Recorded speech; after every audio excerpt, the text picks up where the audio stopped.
ভিডিওটা শুধুমাত্র বিনোদনের জন্য, দয়া করে কেউ সিরিয়াসলি নেবেন না। তো চলুন ভিডিওটা তাড়াতাড়ি শুরু করা যাক। এবার ঠেলা সামলাবন। কথায় কথায় তো ফেসবুকে ছেলেদেরকে ব্লক মারো, একটা হাই দিলে তাদের দোষ। কথায় কথায় ছেলেদেরকে ব্লক মারে, এবার সামলা তো কপালে মোটা জামাই জুটে, বুঝছস? আমার মন আহা হা, জামে কি খুশি আছে, দেখতেই ভালো লাগে। ওই যে লোকেরা বলে না, টাকা আছে যেখানে সুন্দরী মাইয়া সেখানে।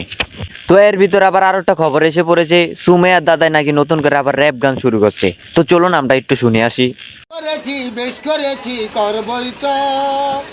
ও মা, এটা জানা দেই ভারতী বাংলা গান, র্যাপ গান কর না কা দাদা। করেছি, বেশ করেছি, করবই তো। আমি জানি আপনার এই বয়সে আর একটা বিয়ে করতে মন চাইছে, তাই আপনার মনের রং লাগছে, তাই বলে এত সুন্দর গান কেউ গায়? হ্যাঁ, আপনিই বলেন দাদা। আপনি কাজটা ঠিক করেন না কাকা, ভবিষ্যতে আমার যার সাথে বিয়ে হবে আপনি তাকে এখন নিয়ে গেছেন, এটা কোনো কাজ করলেন আপনি? হ্যাঁ, আপনিই বলেন, এখন আমি কি বউ কই পামু? আপনি টাকার লোভ দিয়ে আমার বউটারে নিয়ে গেছেন, আপনি কাজটা ঠিক করেন না কাকা। কত কি না মনে। আপনি আনবেন মানে আপনি এটা আনতে পারেন না, ওটা আমি আনবো, ওটা আমার সন্তান। আপনি টাকার লোভ দেখিয়ে আমার ভবিষ্যৎ বউটারে আপনি নিয়ে গেছেন, আপনি কাজটা ঠিক করছেন? হ্যাঁ, ওগো থাক, তোমার কথা বাদেই দিলাম। আর আমার 2 নাম্বার এক্সট্রা কি আছে, সেও এক বুড়া পেটার লগে গেছে গিয়া। আমার মানে জীবনটাই পুরা বেদনা। আমরা গানের সুরে সুরে বলি।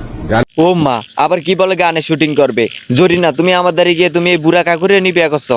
তোমার জন্য আমি কি না কি করি না বলো? আব্বুর পকেট থেকে টাকা চুরি করে তোমাকে কত গিফট করছি। তোমার গানে শুটিং করা ছিল আমার লগে, তুমি এই বুড়া কাকুর টাকা দেখিয়া তুমি বুড়া কাকুর দ্বারে যাইবা গিয়া। গানের সুরে সুরে কাকে বলবেন? আমার শ্রদ্ধেয় আব্বুকে, আর আমার তো আরে বুড়া কাকু, ওটা তোমার আব্বু হবে না, ওটা আমার আব্বু হবে, কারণ ওটা আমার এক্স ছিল, ওর সাথে আমার বিয়ে হনের কথা, তুমি তাকে নিয়ে গেছো।